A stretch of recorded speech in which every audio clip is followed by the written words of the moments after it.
Feliz ano novo a todos, né? Que nós tenhamos um ano de paz, de luz, de equilíbrio, né? Vamos orar muito, né? Para que nós tenhamos um ano bom. Bem, pessoal, hoje eu vou fazer o exórdio. E o tema do exórdio está no capítulo 10, que é o ardeiro e a trave no ouro. É um tema bem interessante que está no Evangelho. Eu vou ler um trechozinho assim para a gente fazer comentário. Por que vedes um ardeiro no olho do vosso irmão? Vós que não vedes uma trave no vosso olho. Ou mesmo, ou como dizeis ao vosso irmão, deixai-me tirar um ardeiro no vosso olho, vós que tendes uma trave no vosso. Hipócritas, tirai primeiramente a trave do vosso olho, e então vereis como podereis tirar o ardeiro do olho do vosso irmão. Isso está em Mateus, capítulo 7, versículo 3, 4 e 5. Então, um dos maiores defeitos da humanidade, nosso, né? Porque todos nós, muitas vezes a gente faz comentários de outras pessoas quando a gente esquece de olhar os nossos próprios defeitos. Né? A maioria de nós somos assim. Então, a lição não é para vocês, é para todos nós que estamos aqui na capinha. Então, assim, é bom quando a gente entra na doutrina espírita, a gente começa a estudar. É uma coisa muito importante que a Casa Espírita ela incentiva para que a gente comece a ler e estudar. E um dos primeiros livros que a gente começa a ler é o Livro dos Espíritos, que é um livro que faz parte da codificação e que não adianta a gente ler como se estivesse lendo um romance. Ou a gente querer ler para começar a ler e terminar no outro dia. Não é bem assim. A forma da gente estudar o Livro dos Espíritos é a gente ler a pergunta e a gente não vê a resposta.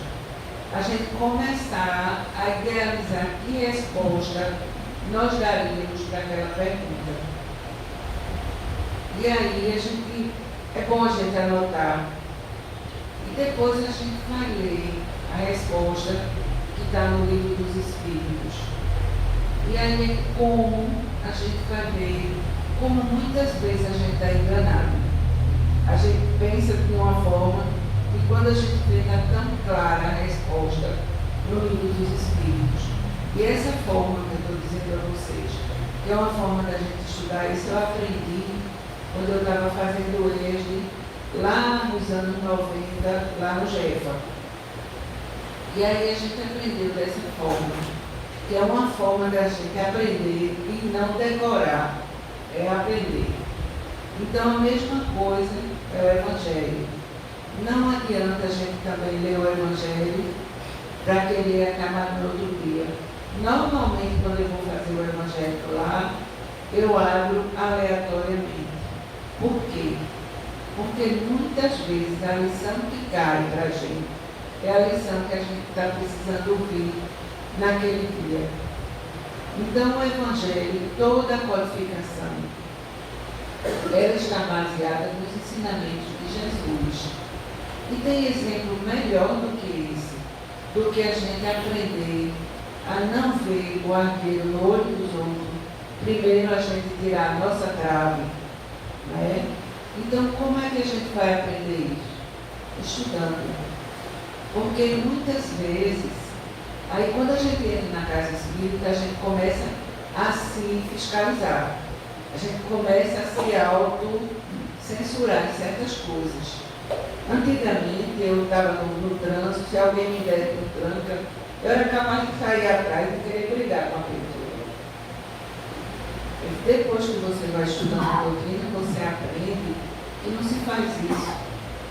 Se aquela pessoa às vezes fez isso, às vezes fez por burrice, por distração, pode estar passando por um problema sério. Então a gente aprende que não é a gente querer jogar para o outro a raiva ou o susto que ela nos deu. A gente aprende a dizer: Deus te abençoe, Deus te ilumine, Deus te guie para que você não sofra nenhum acidente. Então veja como muda a nossa atitude. Então a mesma coisa é a doutrina dos Espíritos. Então essa lição, ela vem para quê? Para a gente mesmo.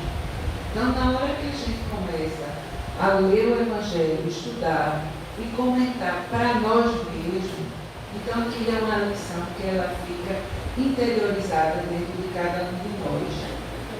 Então, é muito importante que quando a gente leia, não leia com o intuito de ler no decoreba, ou ler por ler, não, mandar fazer o Evangelho lá, e eu vou ler assim e acabou. Não, se eu não entendi aquela frase, se eu não entendi aquele conteúdo, eu devo voltar, ler novamente, procurar ver o que foi que eu não entendi, e aí a gente vai internalizando dentro de cada um de nós o ensinamento que está aqui dentro. Então Kardec, ele era um professor, então ele foi muito didático da forma que ele foi explicando para cada um de nós todas as lições, não é?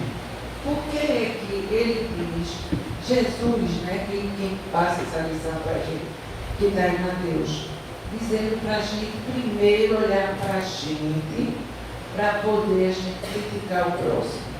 E nós temos uma facilidade muito grande de ver o defeito dos outros e não o nosso. Então, gente, está na hora de a gente começar. Quando a gente vê que uma pessoa tem um defeito, também não custa nada. Se for uma coisa assim, muito complicada, a gente chegar, se a gente tiver intimidade com a pessoa, a gente conversar com a pessoa, não criticando, mas para ajudar. Não é? Então, assim, dá uma chamada e diz: olha, fulano, aconteceu isso, você tem esse hábito, o que você acha de você começar a mudar? Mas a gente não fazer por crítica, a gente pode chamar um irmão num cantinho e a gente conversar no intuito de ajudar, porque ajudar a gente pode, é necessário que a gente também possa ajudar alguém, mas não é a gente criticando e nem fazendo aquela crítica destrutiva. Então é importante porque a gente precisa também até educar nossos filhos no pecado. Quando a gente tem nossos filhos, se os pais não verem os defeitos que tem nos nossos filhos e na nossa casa, né? A gente não, eu não posso dizer nada, também não é por aí. Então é importante que a gente também saiba como abordar a crítica, como a gente chegar para a pessoa e conversar. Então, gente, o Evangelho que caiu para a gente fazer esse comentário hoje foi esse. E eu achei assim muito interessante para que a gente saiba como abordar, se a gente precisar criticar alguém, mas a gente criticar com base. E não assim, criticar com o intuito de diminuir a pessoa, de agredir ou coisa parecida. Eu fiz até uma pergunta aqui, sexta-feira, sobre o Evangelho no Lar. Que muitas vezes a gente está fazendo o Evangelho no Lar e está a família reunida. E toda a família a gente sabe que cada pessoa tem um determinado problema, um determinado. Aí a pessoa vai abrir o Evangelho, aí quando vai ler o Evangelho, ela diz assim: eita, fulano, mas coube direitinho para você. Vê se não foi para você. Aí já começa a balbúrdia, já começa a confusão. A pessoa já vai ficar irritada, né? E vai dizer: eu vou me levantar. Então, quer dizer, não façam isso. O Evangelho do Lar, ele é para harmonizar o ambiente. É para que nós tenhamos união, paz e equilíbrio, tá bom? já está no meu horário, vamos fazer fechar nossos olhos, fazer nossa prece, para que a nossa irmã Carla possa fazer a sua palestra. Deus, Pai de misericórdia, nós te agradecemos pela oportunidade de estarmos aqui unidos e reunidos em teu nome. Abençoa cada um dos teus filhos que se encontram hoje nesta casa. Que cada um de nós possamos receber o merecimento que nós temos, o que viemos buscar aqui na casa de uma própria. Que a espiritualidade amiga nos conceda, na noite de hoje, a bênção de aprender mais alguma coisa e que possamos internalizar em cada um de nós o aprendizado da noite. Nos abençoa, nos ilumina, hoje, agora e sempre. Assim seja.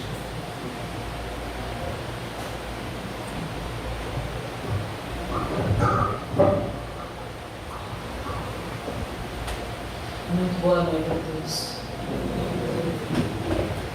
Nós escolhemos o tema distorções cognitivas, que sempre é um tema altamente desafiador.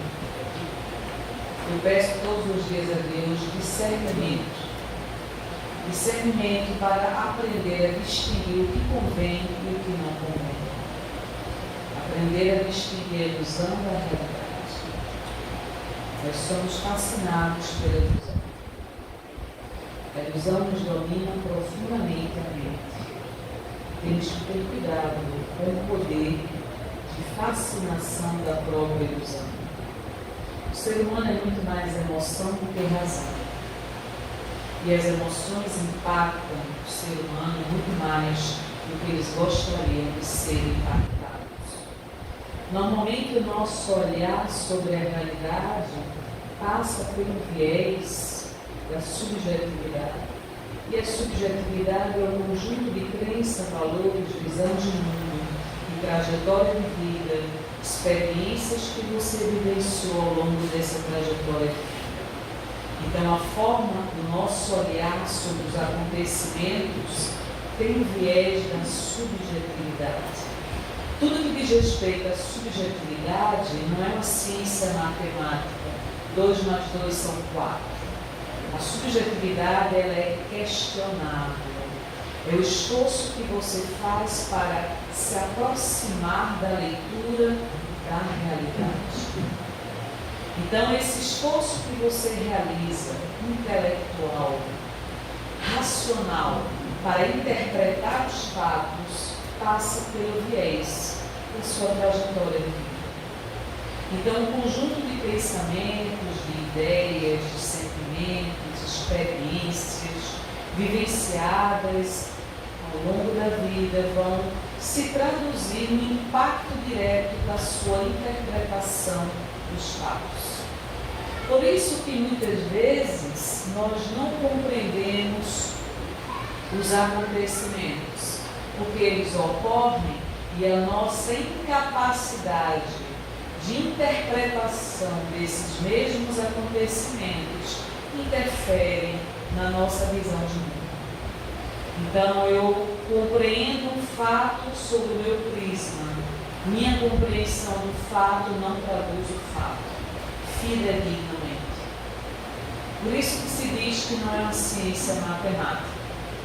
O meu olhar sobre os acontecimentos tem o viés da minha subjetividade, da minha capacidade de interpretação dos próprios acontecimentos e situações.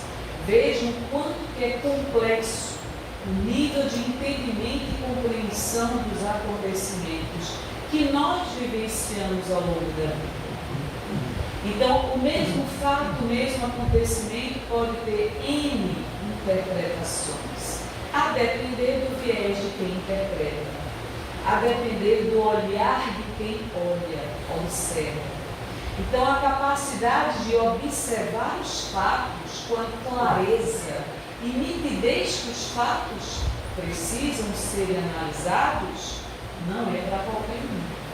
Isso significa amadurecimento intelectual, isenção de ânimo, imparcialidade na análise dos acontecimentos. Por isso que não é fácil julgar e analisar os próprios fatos, tá certo?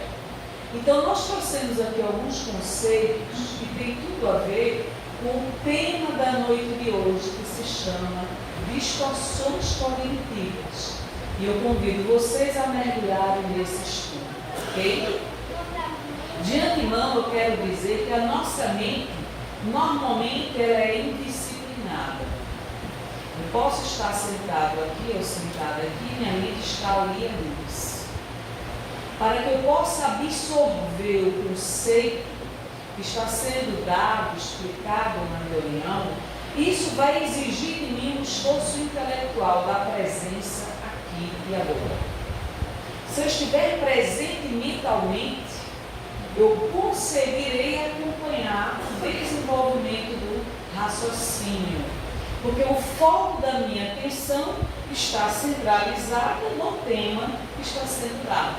Mas se minha mente estiver pulverizada em diversas direções, eu terei enorme dificuldade de acompanhar a própria palestra.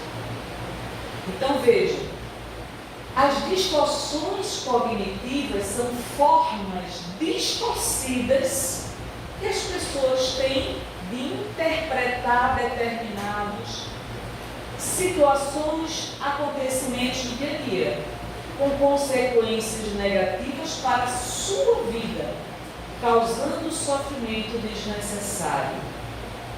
Isso traz um impacto para a qualidade da nossa vida.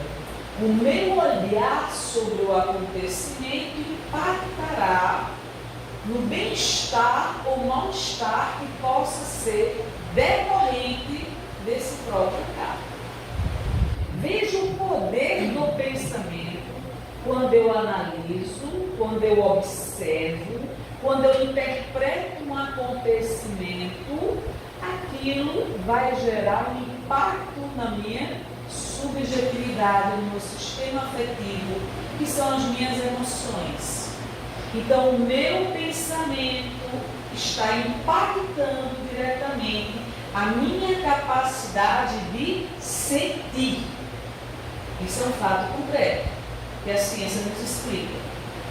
O meu olhar sobre um determinado acontecimento irá se traduzir no impacto emocional na minha qualidade de vida, quer no momento presente, quer no futuro mais próximo.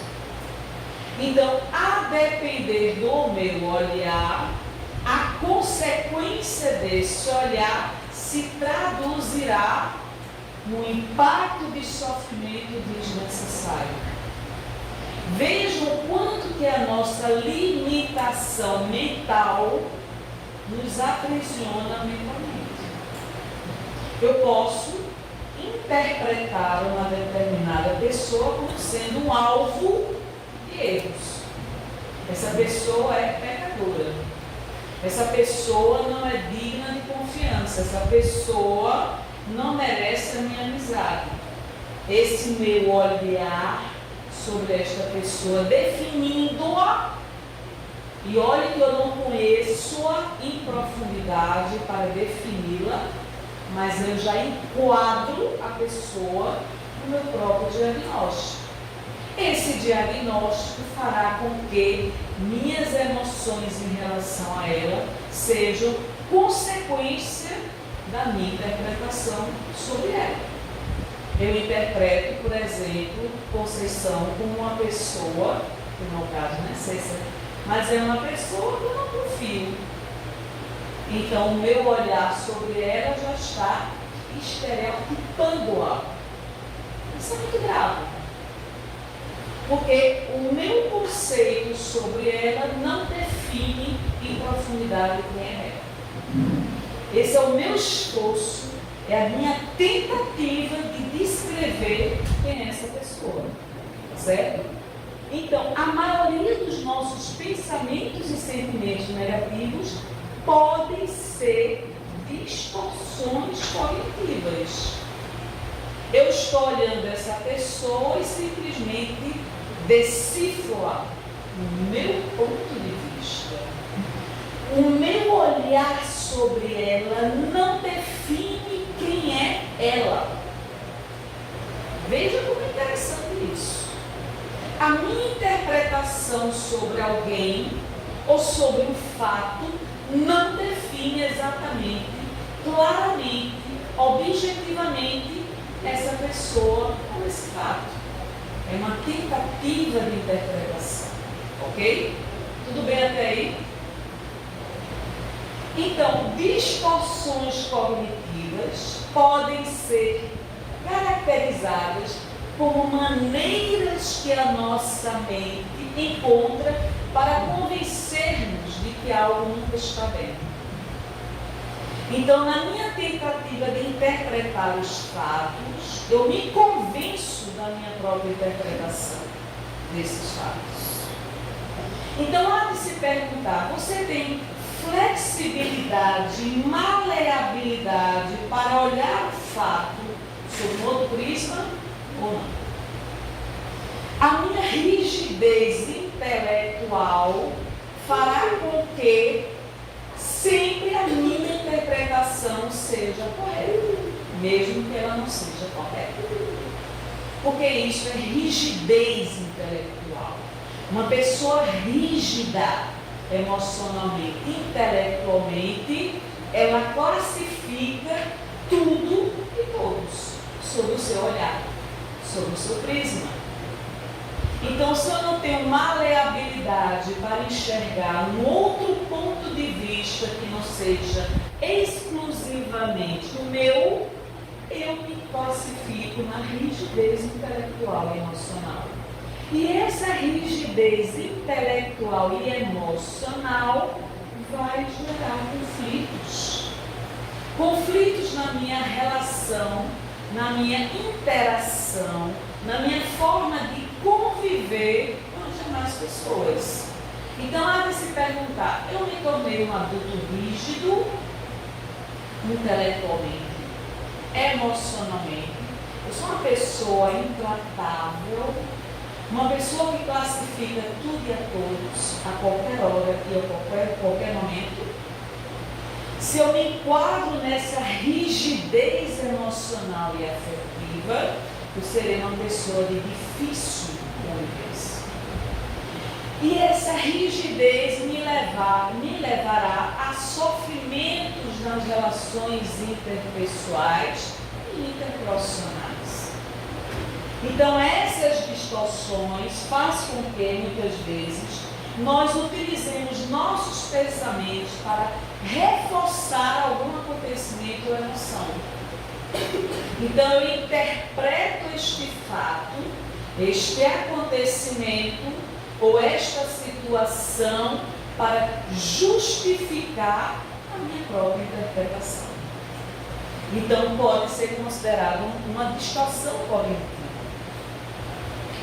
Tudo que nós fazemos é processado pelo nosso cérebro. Eu posso ter um olhar rígido sobre as pessoas. Eu posso ter me tornado uma pessoa intolerante, de difícil trato. Por quê? Porque eu não olho com um olhar humanizado, um olhar de compaixão, um olhar de inclusão das demais pessoas. O meu olhar de difícil interpretação é um olhar excludente. Eu excluo ao invés de incluir. Vejam o quanto que nós nos revelamos na forma de agir nas relações interpessoais. Se eu sou uma pessoa feita a excluir, meu limite de suportabilidade ao erro é zero. Fale uma vez comigo que eu excluo você definitivamente da minha convivência. Quantas pessoas nós não conhecemos assim? E será que nós somos assim também? Em outras palavras, nós geramos pensamentos sobre todas as coisas que nós vivenciamos na vida. Além disso, o ser humano ele tem a capacidade não só de pensar sobre a sua realidade, mas também de reviver na mente os acontecimentos do passado. Então, o meu olhar sobre os acontecimentos presentes ou passados não se traduz fidedignamente ao próprio acontecimento ou os acontecimentos, a depender do olhar que eu direciono sobre esses fatos, essas situações. Eu olho para uma pessoa de 20 anos atrás da mesma forma que ela era há 20 anos atrás, e não como ela é hoje, na atualidade. Então eu traduzo o passado, trazendo para o presente, enquadrando este presente sob o meu olhar. Isso é muito complexo. Vejam que o ressentimento não tem uma causa lógica. Eu estou ressentida por um fato que aconteceu há 10 anos atrás e que eu insisto em torná-lo presente na atualidade. Isso aconteceu há 10 anos atrás. As pessoas mudam ao longo do tempo, mas eu não consigo enxergá-las na mudança. O processo obsessivo se dá porque, através da lembrança do passado, nos casos de vingança, o espírito me enxerga como eu era, não como sou atualmente. Ele não consegue traduzir uma flexibilidade na forma de me analisar. Ele me enxerga como eu fui na reencarnação anterior, não como sou no presente atual. Então vejo, muitas pessoas têm uma visão negativa de si e dos contextos que ela vivencia. Qual é a história que eu conto da minha história? Eu conto uma história com clareza, com discernimento, objetividade, alegria, com esperança, confiança, ou dentro de mim existe uma amargura, uma tristeza, uma desesperança que faz com que eu historie a minha história de vida da pior forma possível, associando-a ao sentimento de fracasso, de frustração, apegada que me encontra aos erros que eu cometi, não às conquistas que eu adquiri. Quanto mais nós estivermos atrelados aos erros, menor possibilidade nós teremos de cometer acertos. O erro ele tem uma importância vital na nossa vida para nos mostrar o que nós não devemos continuar fazendo. Agora, apegar-se ao erro é um processo de autocrucificação. E a doutrina veio para nos libertar desse processo de auto-obsessão. Eu cometi um erro há 30 anos atrás. Me arrependo profundamente do erro. Vou continuar me massacrando enquanto vida tiver pelo cometimento do erro que eu cometi?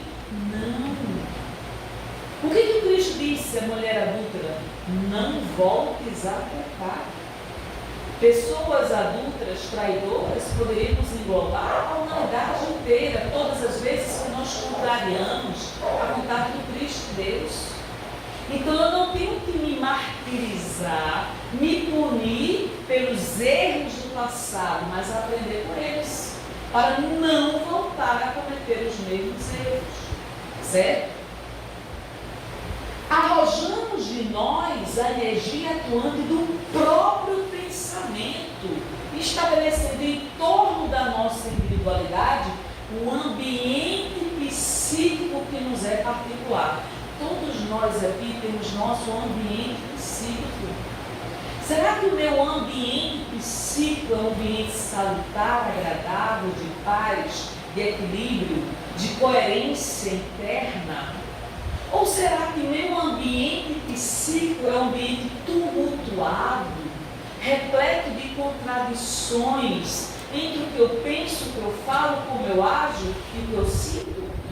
Então veja que nessa mensagem de André Luiz, nos domínios da mediunidade, ele nos alerta pela qualidade da nossa ambiência psíquica. Minha ambiência psíquica é responsabilidade minha. Se eu estou desalinhada psiquicamente, desatrelada da minha essência espiritual, eu estou gerando perturbações mentais, fluídicas e espirituais completamente desagradáveis. E eu preciso voltar para o eixo. Então eu estou fora do eixo, eu preciso me alinhar fluidicamente e emocionalmente falando, para que eu possa usufruir da minha capacidade de gerar o bem-estar na minha própria vida. Nós geramos o bem-estar ou uma situação extremamente desagradável, fluidicamente falando. O médium ele tem condições de captar a ambiência espiritual do outro, mesmo que ele não queira. Isso não é fácil, não é, Dinei? Não é fácil, porque nós entramos em contato com a qualidade dos fluidos que a outra pessoa emite, independentemente dela dizer se está ou não em quadro de perturbação espiritual. Ok? Então, o pensamento exterioriza-se e projeta-se formando imagens e sugestões que arremessa sobre os objetivos a que se propõe atingir. Você tem alguma fixação mental? Você está projetando suas energias mentais para atingir A, B, C ou D? Para afetar emocionalmente, fluidicamente a outra pessoa? Não faça isso. Que não haja essa intenção exclusiva de você prejudicar uma outra pessoa. Porque existe o processo obsessivo de pessoa para pessoa, né? Então, quem nos fala isso aqui é o autor André Luiz nos domínios da mediunidade. O pensamento, força viva, cuja velocidade supera a da luz, emitido por nós, volta inevitavelmente a nós mesmos. Então, o que eu projeto mentalmente para as pessoas, eu estou arremessando esse pensamento com essa energia mental, peculiar qualidade do pensamento que eu emito, e isso volta para mim. Ou seja, cuidado com o que você pensa. Porque a depender do que você pensa, você pode estar vivendo uma prisão mental. Então, volta inevitavelmente a nós mesmos, compelindo-nos a viver de maneira espontânea em sua onda de formas criadoras. Onda de formas criadoras. É o que se chama formas de pensamento. A depender da qualidade do meu pensamento, estou construindo materialização mental que se torna visível para os espíritos, porque o meu pensamento se materializa e eles conseguem visualizar o teor ou significado da qualidade do pensamento que eu estou emitindo. De maneira espontânea, onde fixando-nos no espírito quando alimentados pelo combustível do nosso desejo ou de nossa atenção. Outro livro magnífico de André Luiz, autor espiritual, obra psicografada por Chico Xavier. Essa mensagem está nos dizendo que a nossa energia mental, ela é arremessada em torno do foco dos nossos pensamentos, materializando-se através da forma de pensamento, e esse tipo de pensamento retorna para nós mesmos. Olha aí a gravidade do que nós pensamos. Um dos dramas do espírito encarnado ou desencarnado reside na fixação mental, que é o estado em que a criatura nada mais ouve, nada mais vê, nada mais sente além da esfera desvairada de si mesmo. Fixação mental é quando o pensamento se torna cíclico e você começa a mentalizar os mesmos pensamentos em torno de alguém, de fatos e situações que você esteja vivenciando. Veja, isso é classificado como dramas do espírito, ou espírito encarnado ou espírito desencarnado. Livro Nos Domínios da Mediunidade, capítulo 25, ainda do mesmo autor. Os maus pensamentos corrompem os fluidos espirituais, como miasmas deletérios corrompem o ar respirável. Essa ambiência espiritual que nós formamos pela emissão dos nossos pensamentos, emoções, sentimentos, podem ser corrompidos pela qualidade desses mesmos pensamentos e emoções. Então, Allan Kardec, na Gênese, capítulo 14, item 16, ele nos fala que esses maus pensamentos corrompem os fluidos espirituais. Então, nós nos sentimos numa ambiência desagradável quando nós entramos em contato com pessoas que estão com maus pensamentos, com seus fluidos espirituais corrompidos pela inveja, pela maledicência, pelo ressentimento, pelo ódio, pela vingança, pelo desejo de prejudicar a outra pessoa. Então, esses maus pensamentos corrompem os nossos fluidos espirituais. O nosso perispírito, o que é o perispírito? É o elo de intermediação entre o corpo material e o espírito. É o nosso corpo semimaterial. Então, nós temos o poder de corromper os fluidos perispirituais do nosso perispírito. Cuidado com o que você pensa.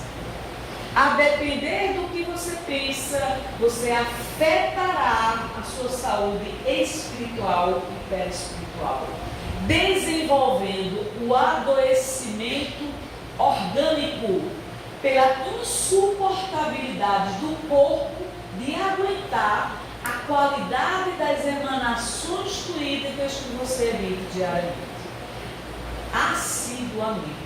Então veja, o nosso corpo material não suporta a carga emocional das nossas emoções doentias.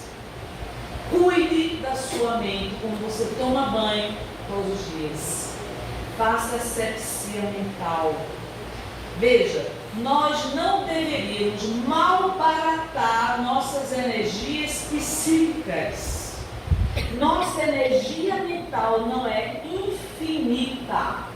Nossa energia mental é finita. Quando eu malbarato, quando eu desperdiço essas energias mentais, eu entro num processo de ostracismo, de procrastinação, de exaustão mental, espiritual e perispiritual, que vai afetar internamente o funcionamento dos meus órgãos. Alguém merece isso? Ninguém. Alguém merece mentalizar a tristeza todos os dias? Não. Obrigada. Porque as pessoas do área, poder de empresa, quando a gente está fazendo certas coisas, praticamente sempre direcionada para a gente, e às vezes incomoda, para a gente não ser incomodado. Na empresa está falando. Veja, nós convivemos com uma heterogeneidade evolutiva dos seres. Nós convivemos com pessoas mais esclarecidas intelectualmente, espiritualmente falando. Nós convivemos com pessoas invejosas, competitivas, que não aceitam o brilho e a competência do outro, e nós temos que aprender a conviver com essa heterogeneidade. Eu não posso permitir que o desequilíbrio do outro me afete, ao ponto de se transformar num processo de fixação mental. Então, pequenas concessões que nós nos permitimos dar modifica a qualidade da nossa vida. Por exemplo, a irritação da outra pessoa é da outra pessoa, não é minha. Mas eu absorvo a irritação da outra pessoa, transformando a irritação alheia na minha irritação. Não é? Não, mas isso exige muita autodisciplina. Sua irritação é sua, não é minha. Sua inveja é sua, não é minha. Eu não preciso competir com ninguém. As questões de assédio moral que ocorrem nas organizações se dá por isso, tá certo? A insuportabilidade de lidar com a competência alheia. Mas nós estamos mergulhados numa sociedade que está adoecendo moralmente falando. Então, o primeiro processo de autocura é você se analisar todos os dias. Eu estou bem, eu estou doente emocionalmente, eu estou me sentindo afetada emocionalmente pelos comportamentos alheios. Então, quem dá o poder é você próprio.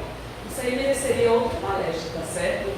Então, veja, o termo mindset significa modelo mental.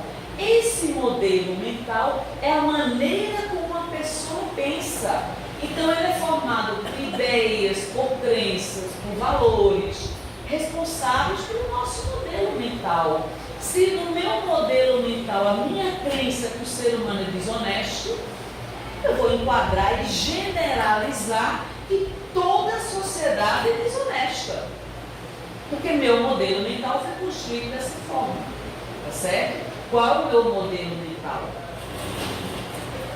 Então, as nossas distorções são maneiras erradas de processar uma informação. Ou seja, quando uma informação nos chega, eu interpreto essa informação completamente distorcida. Porque o viés cognitivo da distorção faz com que eu interprete do ponto de vista meu. Então eu enxergo algo como amarelo, quando o amarelo não é amarelo, é verde. E assim sucessivamente.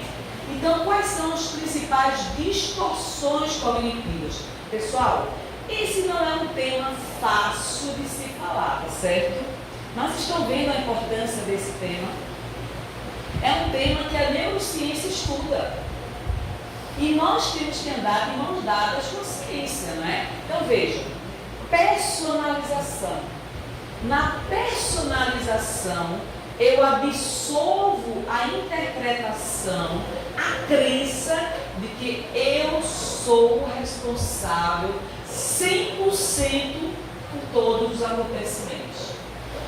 Nessa personalização existe sempre o sentimento da culpa. Uma pessoa que absorve integralmente a responsabilidade por tudo, ela tende a se culpar. A régua interna dela é tão rígida que ela não enxerga 1 milímetro acima do próprio erro que ela comete. Então ela não consegue se perdoar. Isso é um traço de distorção cognitiva. Vamos ver outro traço? Filtro mental. Nós nos focamos apenas nos aspectos negativos. Então, quando eu enquadro alguém, eu estou focada no erro que ela cometeu. Nos acertos, não. Outro traço de distorção cognitiva. Está claro isso aí? Vou tentar colocando para vocês. Então, o negativo ele é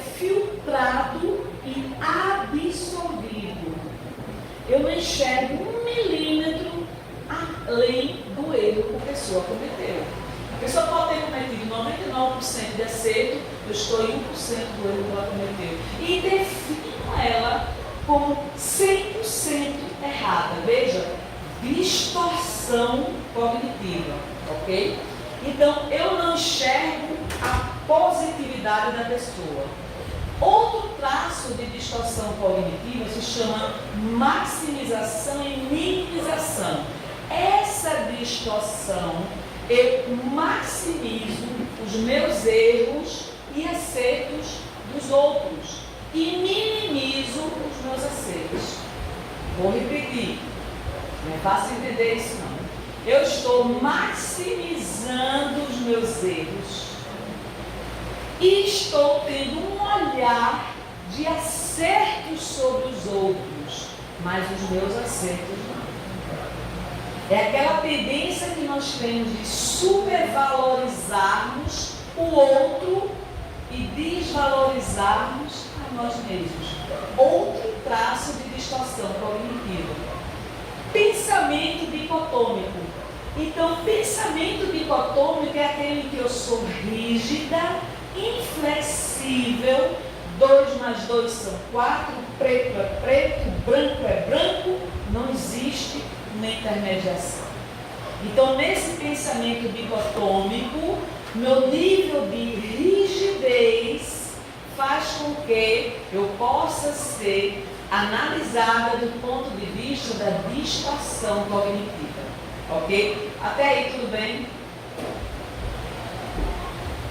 Eu acho esse tema muito bom, viu? Porque em algum momento a gente pode se enquadrar nisso, não? Catastrofização é quando nós estamos apegados a um futuro que talvez nunca aconteça. E minha visão sobre este futuro é absolutamente negativa e catastrófica. Veja, o cérebro ele não distingue fruto do pensamento e a realidade concreta. A partir do momento que minha visão sobre os fatos é catastrófica, eu estou agora num extremismo da minha capacidade de interpretação. É a mesma coisa que nós dizermos, se uma pessoa é desonesta, 100% das pessoas são desonestas. Então veja que nessa catastrofização, eu estou num cenário mental que talvez não venha a acontecer, mas para mim já é realidade. Isso gera muito sofrimento, não é? Outro cenário da distorção cognitiva é a generalização que nós mencionamos. Nessa generalização, eu não observo um caso por vez. Eu não observo as características individuais de cada pessoa, os acontecimentos individualizados. Eu generalizo. Todo mundo é desonesto, todo mundo não é confiável, a humanidade está perdida. E nesse cenário mental, isso é uma visão de mundo que interfere diretamente na minha forma de me relacionar com as demais pessoas. É a generalização. No raciocínio emocional, nós partimos da suposição do que nós achamos sobre os fatos e acontecimentos. Veja, essa suposição não tem uma base lógica, teórica, conceitual que seja referendada. É a minha suposição. Mas a minha suposição se transforma numa verdade inquestionável. Isso é uma crença limitante. A crença limitante é uma verdade inquestionável que você absorveu ao longo do tempo. Jamais serei feliz. Crença limitante. Sou incompetente. Crença limitante. Você não nasceu com essa crença. Você absorveu essa crença ao longo da sua vida. E isso se torna uma verdade inquestionável para você. E ai daquele ou daquela que questione, porque você é capaz de se voltar contra ela. Ok? Nesse raciocínio emocional, nós acreditamos no que nós sentimos e como nós interpretamos os fatos. E isso se traduz em verdade inquestionável para nós mesmos. Outra distorção cognitiva são afirmações como você deveria fazer isso. Você tem que fazer isso. Você deveria fazer isso. Você deveria ser isso. Então, na minha interpretação, eu sinalizo o comportamento ideal da outra pessoa do meu ponto de vista. O que não traduz a idealização comportamental do outro. É apenas o seu ponto de vista. Né? Então, são crenças rígidas, inflexíveis de como nós, ou todos nós, deveríamos ser. Então, eu diagnostico, eu sinalizo o que você tem que fazer, eu sou intolerante, inflexível, minha régua é rígida, e ai de você se sair 1 milímetro desse ideal que eu construí sobre quem você deveria ser e quem você não é, certo? Então, essas exigências concentradas em nós mesmos favorecem a autocrítica, enquanto que as dirigidas aos outros favorecem, olha aí o detalhe, a raiva, a ira, a agressividade, o preconceito formulado sobre quem é o outro. Nós temos o respeito sobre a liberdade do outro ser quem ele quer ser.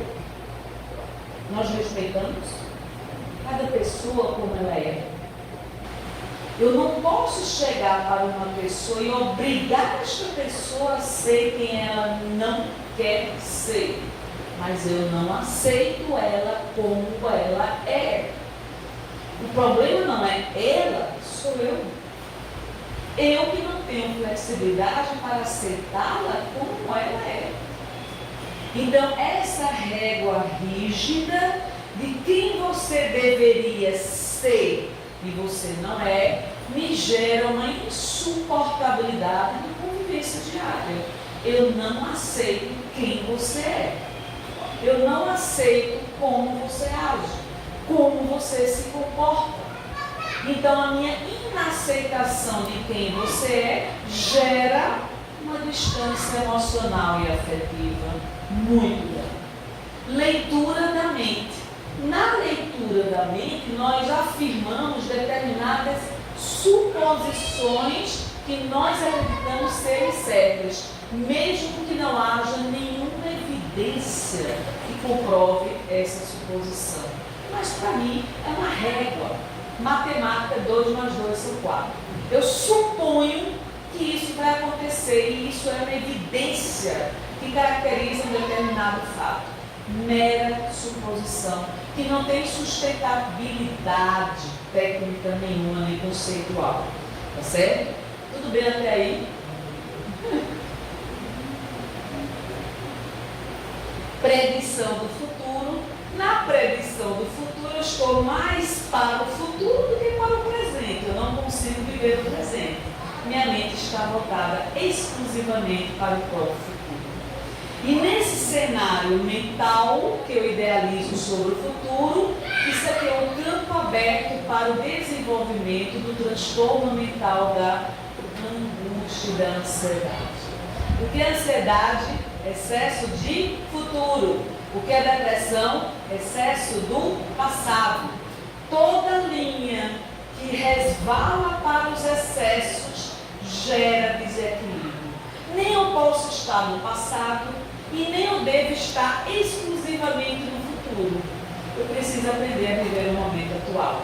Porém, o excesso do presente pode também gerar transtornos mentais na nossa vida. A partir do momento que o presente não se concretiza como nós desejamos, que seja concretizado esse objetivo, esse projeto de vida que nós idealizamos. Rotulagem. Na rotulagem, eu faço uma rotulação pejorativa sobre fatos, acontecimentos, situações e comportamentos alheios. Então, eu rotulo as pessoas e eu acredito na rotulação que eu elaboro psiquicamente sobre quem é o outro. Eu acredito na minha própria verdade. Embora a minha verdade não tenha sustentação nenhuma, não traduz quem o outro é, mas eu acredito na minha interpretação sobre quem a outra pessoa é. Rotulação é um traço de distorção cognitiva.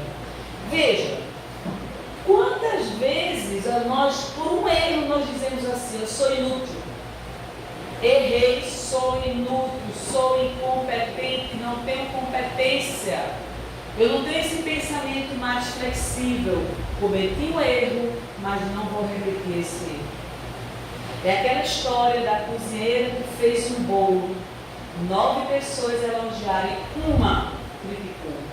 O olhar da cozinheira vai para quem? Para a crítica e não para o elogio. E por que nós temos o cérebro voltado para a crítica e não mais para o elogio? Porque a função do cérebro é manter a nossa sobrevivência. Tudo que possa nos afetar a qualidade da sobrevivência nossa, ele registra com muita intensidade. Então eu vou me lembrar dos momentos desastrosos, dos fracassos que eu obtive na minha vida, mas não vou ter lembrança dos bons momentos, das conquistas, de tudo que eu consegui construir como acerto, como ideal na minha vida.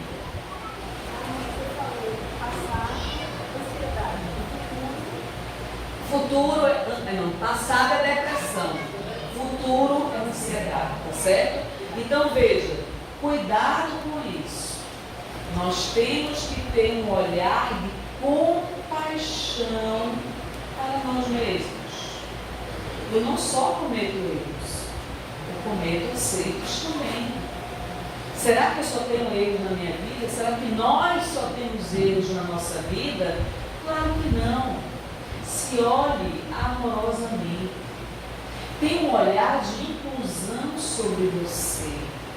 Não se odeie. Não se maltrate. Não se machuque. Não seja um traço de personalidade considerado como perfeccionista. O perfeccionista, ele não aceita errar. Ele não aceita fazer algo que não seja excelente. Ele não aceita.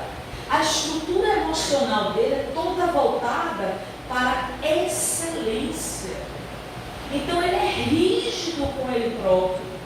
E é tão rígido que quando comete um erro, ele se crucifica pelo resto da vida. Então nós temos que observar os traços da nossa personalidade. Na próxima segunda, eu convido vocês, eu já falei até com o Henrique sobre isso, então a gente vai dar um curso aqui na próxima segunda sobre os traços de personalidade. Mas vai ficar registrado. Veja, é muito importante o autoconhecimento sobre quem sou eu. Quais são as características da minha personalidade. Então, de 6 às 7, segunda-feira próxima, quem quiser esteja convidado, porque nós iremos estudar os traços de personalidade que a ciência nos apresenta, tá certo? Eu prometo a vocês que a gente não vai traduzir todo o conhecimento, que é impossível em uma hora, né, Carla? Patrícia, né? Não é possível. Mas é um estudo, certo? E nós poderemos observar que poderemos ter vários tipos de traços de personalidade, e não apenas um. Eu citei apenas um agora, que é o perfeccionismo. Citei muito por cima. Existem outros traços de personalidade.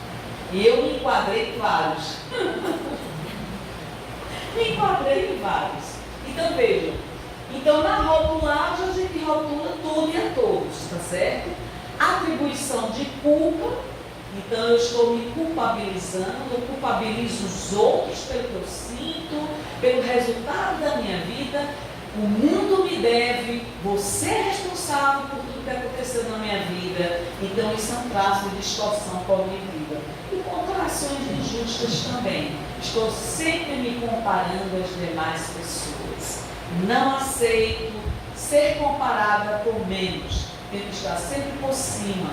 Tudo isso é traço de distorção cognitiva que a gente vai retomar esse assunto na próxima segunda-feira, ok?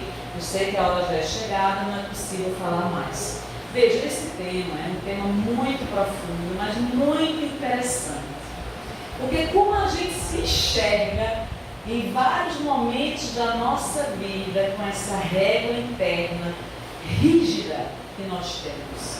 Então brilhe a vossa luz, que vocês tenham um ano novo, repleto de novas descobertas, novos aprendizados, autoconhecimento mais aprofundado. E o convite do Cristo é: nos amemos uns aos outros, nos suportemos uns aos outros. Conhecereis meus discípulos por muito se amarem. Então, para que eu possa amar muito o meu próximo, eu tenho que incluí-lo na minha vida afetiva. Se eu excluo, não é amor, é exclusão. Que 2023 seja um ano de inclusão e não de exclusão, porque de exclusão afetiva o mundo está cheio, não é? De crítica o mundo está cheio. Agora vamos estender as mãos, vamos dar as mãos. Eu errei, você errou, nós erramos. Vamos dar as mãos.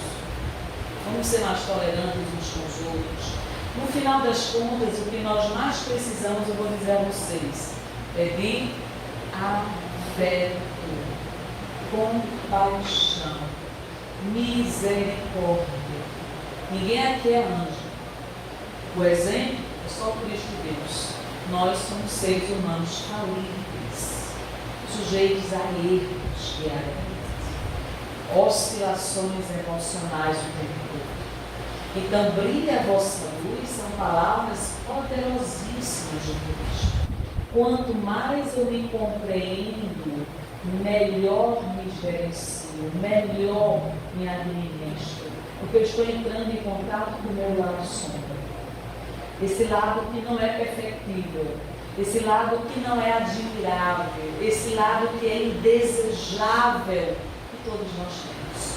Todos nós temos características a serem transformadas e temos virtudes conquistadas pelo esforço próprio. Então brilha a nossa luz, muita paz.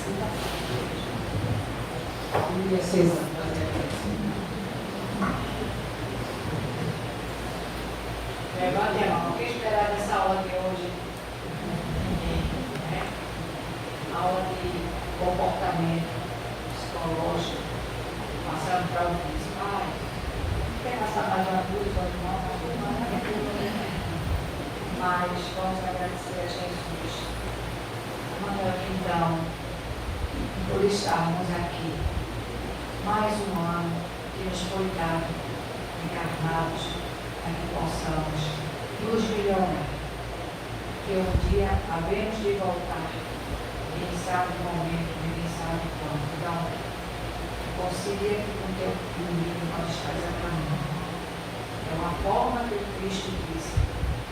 Sim, concilia com nossos defeitos, né? Com proceder do que a gente, como diz uma amiga minha, enrola a ponta da língua para não responder. E assim nós devemos agir. Fácil, mas pelo menos vamos tentar. Jesus amado, que privilégio de Jesus estar aqui. Muito obrigada pela explanação da nossa querida irmã Carla. Muito obrigada por termos os nossos sentidos ativos, prestarmos atenção, ouvirmos e entendermos o que foi dito. Protege-nos durante esse ano de todos os males e todas as formas, para que possamos ter essa iniciativa própria de de nos melhorarmos e ajudar o próximo. Em nome de nosso Senhor Jesus Cristo. Que assim seja. Em nome de Deus, em nome da espiritualidade bendita, nós pedimos permissão para encerrar a primeira parte dos trabalhos da noite de hoje, desejando a todos muita paz, progresso espiritual e que brilhe a vossa luz.